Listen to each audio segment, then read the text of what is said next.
Quanto você cobra o programa? Eu falei assim, eu cobro R$ 20. Você é homossexual? Eu falei sim. Adoro, adoro perigo. Oi, gente. Hoje eu vou falar para vocês sobre por que o feminismo é tão recorrente na nossa página como uma fonte de justiçadas. Nós, como vocês sabem, defendemos que nem todo feminismo é assim e que isso vem de uma parte extrema do feminismo. Mas, em comparação com outros ativismos, parece que o feminismo é uma fonte mais frequente de justiçadas do que, por exemplo, o movimento negro, o movimento pelos direitos animais. Ou talvez as justiçadas sejam igualmente distribuídas nesses movimentos, mas as justiçadas do feminismo incomodam mais e por isso os leitores, vocês, mandam pra gente mais justiçadas feministas do que qualquer outro tipo. Então eu vou mostrar um artigo que foi publicado exatamente há um ano atrás pela Julie Bindel. A Julie Bindel é uma feminista aqui do Reino Unido. E esse artigo, quando eu li um ano atrás, me deu uma certa esperança. Eu pensei, finalmente alguém tá falando que tá demais. Finalmente alguém tá falando que tá passando dos limites, as justiçadas e, como diz o título aqui do artigo dela, o feminismo está em perigo de se tornar tóxico. De se tornar tóxico. Enfim, vamos ver o que a Julie Bindel fala. Eu não vou traduzir o artigo todo, mas na verdade eu vou só passar rápido por ele. Então ela cita o caso aqui do Matt Taylor, que foi um astrofísico que foi um dos grandes responsáveis por mandar uma sonda que pousou num cometa no ano passado. Teve até artigos assim publicados que eu não importo se você pousou uma sonda num cometa, a sua camisa é degradante contra mulheres. Então, só porque ele estava usando uma camisa feita por uma amiga dele, com mulheres sexy, né? Mulheres sensuais, segurando armas e tal, ele foi, assim, alvo de uma campanha de irritação no Twitter, principalmente. Tanto que ele foi à TV e falou que sentia muito se ofendeu as pessoas com a camisa dele. E até chorou. Então, meu corpo, minhas regras, nem sempre, né? Às vezes é seu corpo, minhas regras. Mas enfim, a própria Julie Bindel cita esse exemplo e outros de que o feminismo tá ficando meio tóxico. E aí ela fala de outros casos, como o Julian Blanc, que foi barrado de entrar em alguns países, forçado a deixar a Austrália. Ele é um babaca que ensina métodos de pegar a mulher.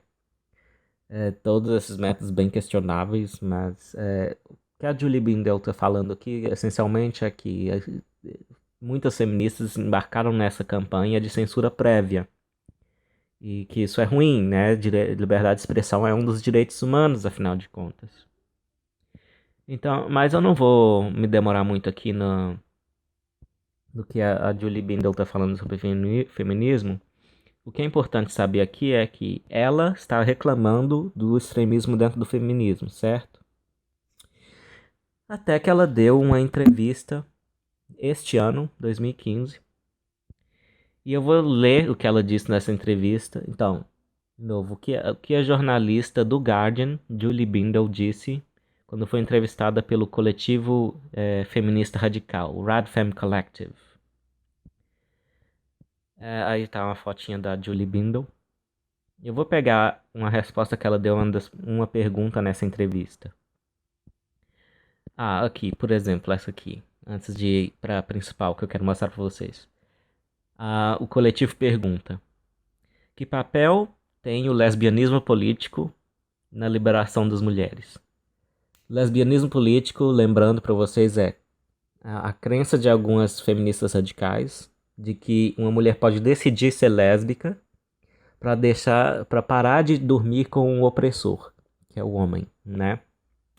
Enfim, as pessoas decidindo a la Malafaia, né, a moda do Malafaia, ou de como ele pensa que as coisas são, decidindo mudar a orientação sexual, decidindo lamber carpete, enfim.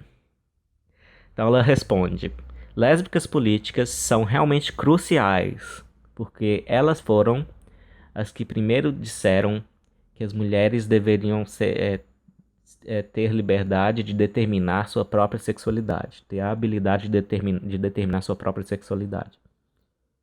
Mas a gente sabe que ninguém tem liberdade de determinar a própria sexualidade. A sua sexualidade não é uma escolha e ela se desenvolve como ela se desenvolve.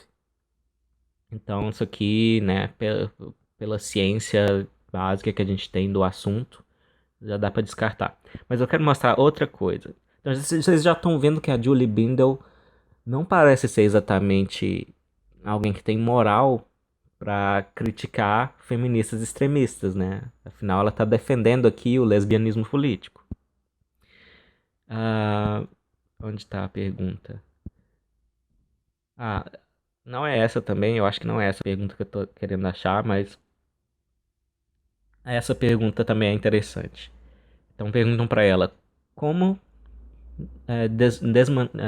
desmantelaremos o gênero? Então elas acreditam que, como eu disse na página algumas vezes, que gênero é um fruto do sexismo, é um fruto da opressão de gênero, entre os sexos, seja lá o que isso significa. Então elas acreditam que é uma imposição. Aqui, ó, essa frase, por exemplo. Porque a Bindel diz, todo gênero é uma imposição da subordinação nas mulheres. Ou seja, só existem pessoas que são mulheres porque elas foram forçadas a serem mulheres. Então, na sociedade utópica das feministas radicais, não existiria gênero, todo mundo seria só pessoa, não homem ou mulher. Então, é uma loucura isso. Existem diferenças, por exemplo, de incidência de transtorno psiquiátrico entre os sexos. Vários desses transtornos têm base genética, com evidências de base genética, e logo não há por que pensar que gênero é totalmente uma construção social, muito menos uma imposição violenta sobre as mulheres.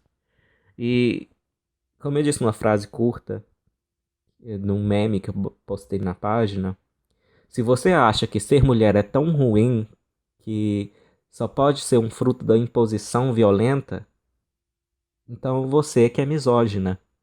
Isso é misoginia, isso é preconceito contra o ser mulher. Não deixa de ser um preconceito. Enfim, mas para mostrar o tamanho da hipocrisia, talvez, da Julie Bindel, achei. Eu vou mostrar. Tudo que eu mostrei até agora não foi a pior parte. Essa é a pior parte. Então, o coletivo feminista radical pergunta: a heterossexualidade sobreviverá na liberação das mulheres? Aí a Julie Bindel responde e eu vou traduzir todo o primeiro parágrafo da resposta dela. Não vai sobreviver a heterossexualidade. Não, ao menos que os homens comecem a se comportar. Não, tenham seu poder tomado deles e se comportem melhor. Quero dizer, prestem atenção nisso agora. Eu vou até pausar. Então, quero dizer, eu, na verdade, botaria todos eles em algum tipo de campo de internação, né? Em que eles todos ficariam dirigindo em quadriciclos ou bicicletas ou vans brancas. Eu daria a eles, aos homens, uma escolha de veículos para dirigir. Não daria a eles nenhuma pornografia e eles não poderiam brigar. Nós teríamos administradores, né, supervisores, é claro. As mulheres que quisessem ver seus filhos e seus amantes homens poderiam ir até lá, ao campo de concentração, e visitá-los.